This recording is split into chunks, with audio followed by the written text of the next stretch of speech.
you, ladies and gentlemen, for clicking on this Rank the Movies video. I am Martin Prevost.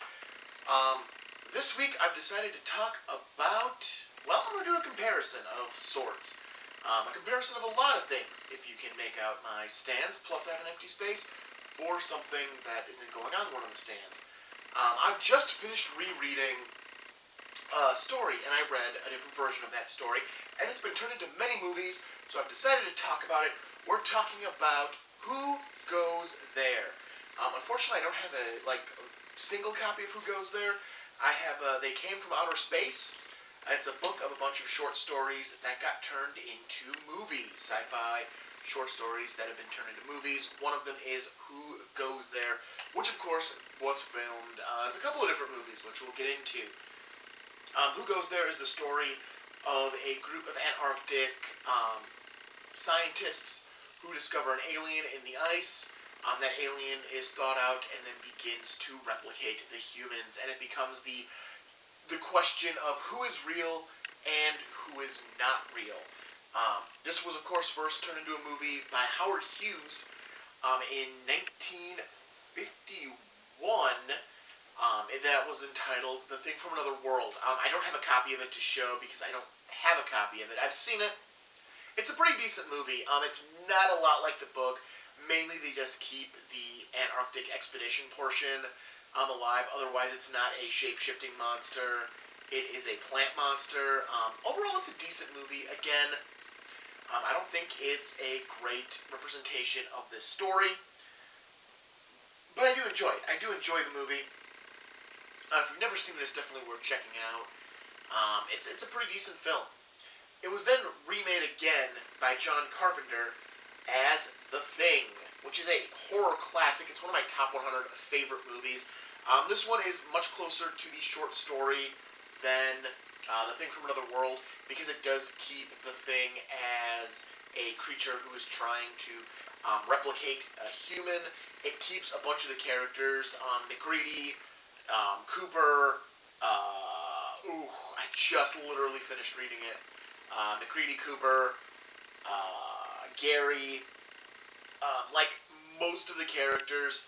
I think it's about a half and half. Half of the cast has the names of the original characters. The other half are original creations.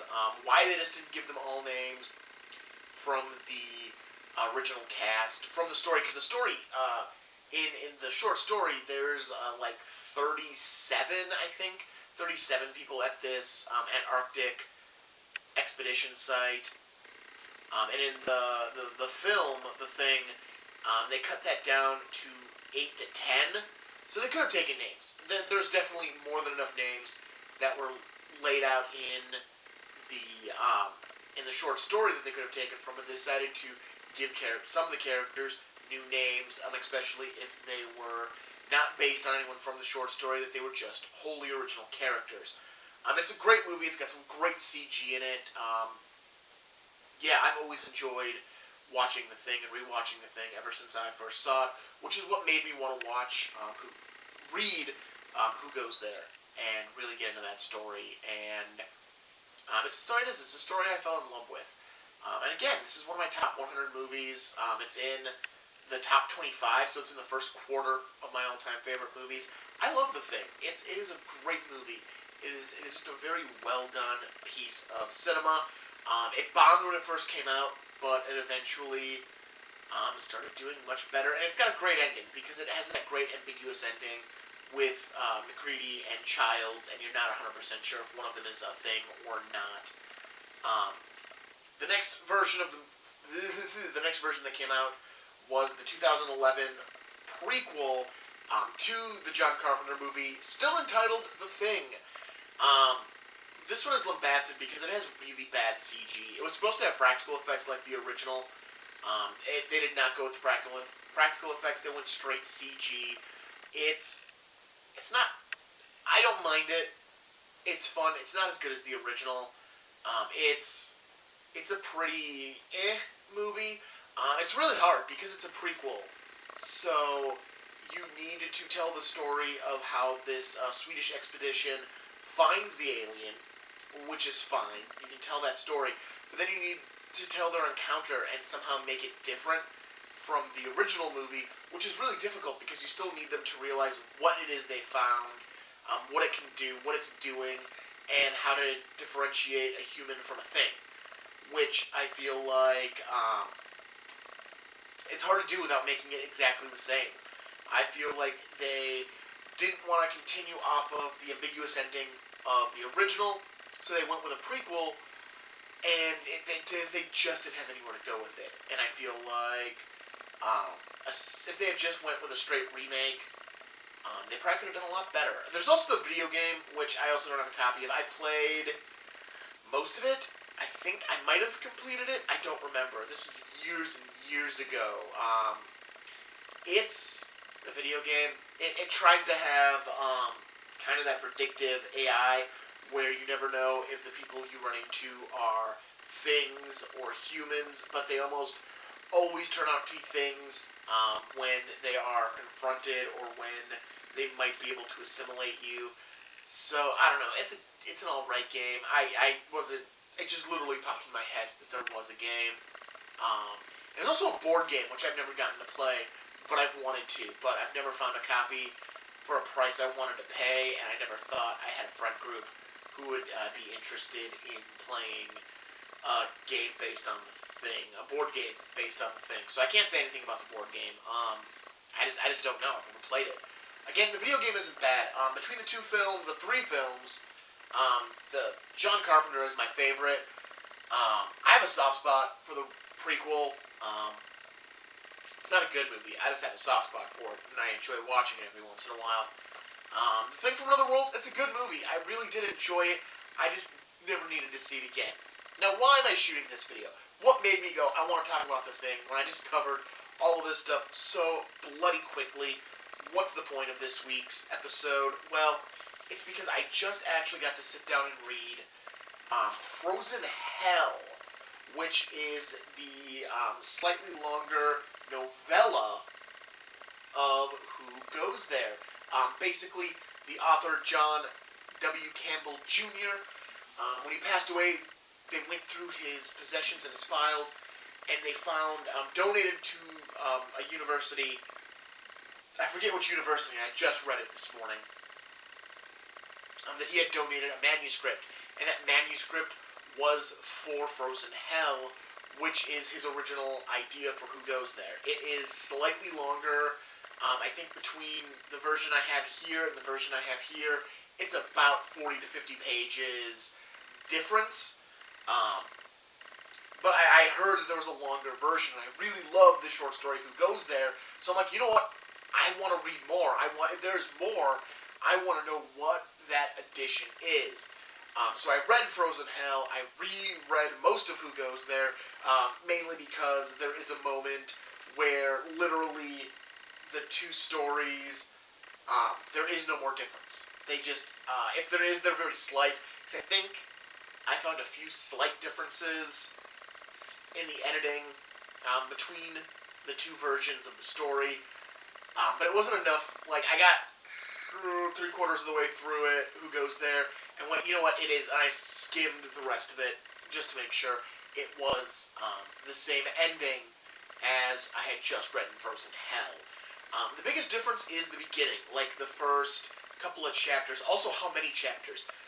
The short story version has 12 chapters to it, while Frozen Hell has 8.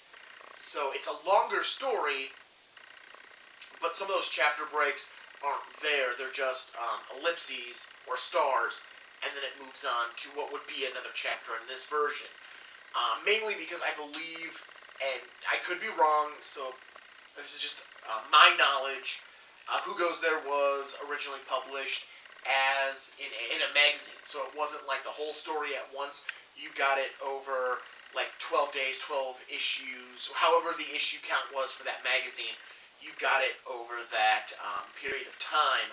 You didn't get it right away. I'll actually check quick in this bookity book that I've got here. Nope, Dr. Cyclops is not Who Goes There. Who Goes There, Who Goes There, Who Goes There? Because it might say it at the top of Who Goes There on its title page. Nope, just Who Goes There by John W. Campbell Jr. Who Goes There, filmed as The Thing, the original concept, came about in August issue of Astounding Stories, the magazine's profile editor wrote the chilling tale under the pseudonym, and it became an immediate success. So it was originally published in Astonishing Stories. Again, it didn't. What I just read didn't say if it was published all at once or if it was over the span of multiple issues. But that would make sense as to the chapter breakdown of these two stories. The biggest difference really is the beginning of each story. Frozen Hell expands. That's where it expands. It expands on that because Who Goes There basically starts, the thing is out of the ice, they're bringing it to the camp, and that first chapter, the first two chapters are basically just them explaining what the hell happened, how they find it, and how they get it out of the ice, and what happened. And it's McCready and Cooper and Blair and I think Clark and one other person explaining what happened. Whereas in Frozen Hell, its first two chapters are actually it happening. It's actually them going through that they found another magnetic pole buried in the ice. They went to go investigate it. They found the ship. They found the alien. They got the alien loose. They went to try to gain access to the ship. And when they did, the entire ship went up in flames. And all they have left is this alien. From then, other than, again, a few small changes that I think... and there might not even have been changes. I might just have overlooked them when I was reading Frozen Hell and just caught it when I was reading Who Goes There. It could be as simple as that. There isn't any other, like, major, huge story overhauls. It's really just that intro that he decided wasn't necessary, which I get. It's an interesting introduction, and it is nice, but it just keeps you so much... You have to sit there for so much longer to get into the story, to get into the thing, to get into it trying to imitate humans. And again, if it was a weekly publication, monthly publication, whatever, I get cutting that part of the story because it would have been really boring. You want to get to the thing. You want to get to it coming to life and trying to kill people. That is your end goal. So you just kind of want to get there. And I feel like Frozen Hell, it's a slower burn of a book. But if you like the story, it's well worth it. It's a good, slow burn with all of that setup. And, yeah, like I said, I think they changed some minor things just because there's some references from those first couple of chapters I think he still wanted in the book, but he had to work them in slightly differently to get them into Who Goes There. So, like, who's having dreams from the thing slightly changes. And I think, because I think it's McCready in Frozen Hell who has the dream, but in Who Goes There, the dreams are held by one of the other guys who were part of the dig. Beyond that, it's basically the same. Like, once you get past the first 3 or 4 chapters of each book, because even, like, them getting to the camp and their interaction when they first get there is different than from Who Goes There, because even that part is very different, but once they get to talking about thawing out the thing and how they're going to do it, then it basically remains, you know, the two stories align at that point and move forward to tell the tale of this thing trying to imitate humans. It doesn't want to imitate a dog. Yeah, I know I touched only very briefly on The Thing from Another World, just because it has been a while since I watched that one, and I really wanted to talk about the books. I felt like the movies and the other material are all very interesting, and again, if you've never seen the original John Carpenter, The Thing, check it out. It is an amazingly great movie. It is worth the time. You can read the story too. Like, it's a good read. Either you read the Frozen Hell version or the Who Goes There version. I know I didn't read it, but I know Frozen Hell does have the first 4 chapters are part of the first 5 chapters. It has the first 5 chapters of a story that they are, and the prologue, so it's 6, technically it's 6 chapters of a story that they hope to call The Thing from Another World. The Things from Another World, sorry, that they're tentatively trying to call The Things from Another World, and it would be a direct sequel to the Frozen Hell book written by somebody else, which might be interesting. I've looked into it. I can't find, like, this book came out in 2019. I haven't found anything saying that the sequel was actually being published. And it might not be. It might just have been something they stuck in to increase the page number of Frozen Hell, because it is still a short story. Like, it's, again, it went from 60 pages to about 100-ish pages. So we're not talking a huge jump here. We're talking about a very small, like, step. But yeah, definitely check out The Thing if you've never seen it in any of its forms. The two written forms are really good. The films are good. The video game isn't bad, and I've never gotten to play the board game. So I just want to talk about The Thing for a while. Forever long, I've been sitting here talking.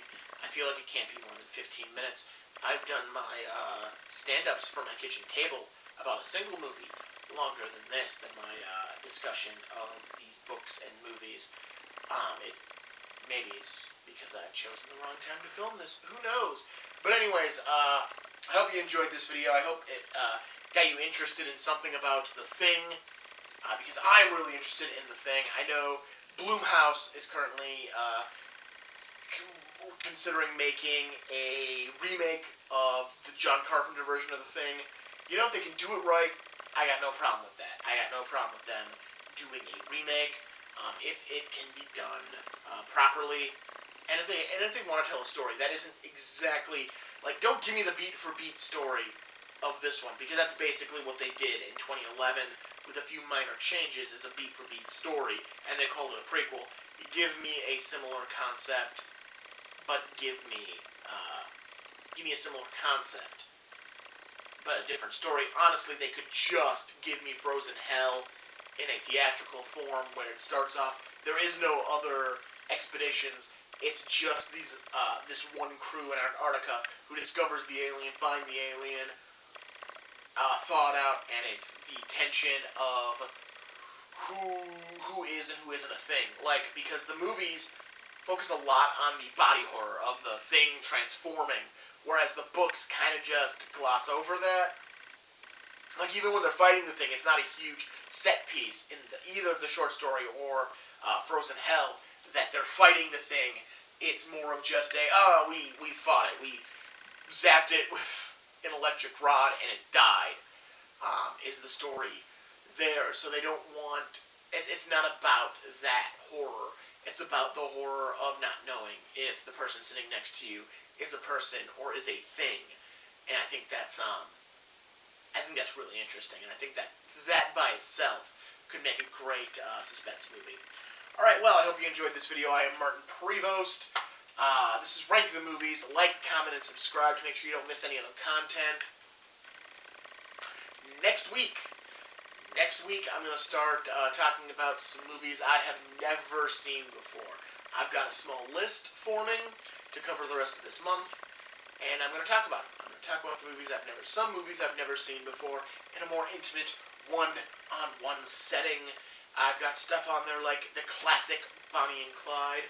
I'm going to compare Dune to Dune, though I'm sure so many YouTubers at this point have done that comparison by now. Screw it, I've never seen either version, so I'm going to watch them for the first time and compare them. I've only ever read the book. I also have on that list Cats. I'm going to watch Cats, so you don't have to. I'm going to do it. I'm going to watch Cats. And there's something else Top Gun. I've never seen Top Gun, so I'm finally going to watch Top Gun. So tune in for those. I did not give them in the order of release. Tune in for that. I hope you enjoyed this video. Have a good one.